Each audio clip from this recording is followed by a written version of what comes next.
Tiesitkö, että työsuhteen edut kuuluu myös yrittäjälle? Mitä kuulostaisi esimerkiksi lounasetu, liikunta- ja kulttuurietu, työmatkaetu, hierontaetu, nettiyhteys tai puhelinetu?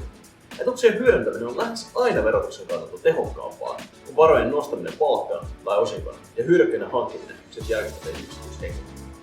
Osa näistä edusta on verovapaita ja osa taas verottaa.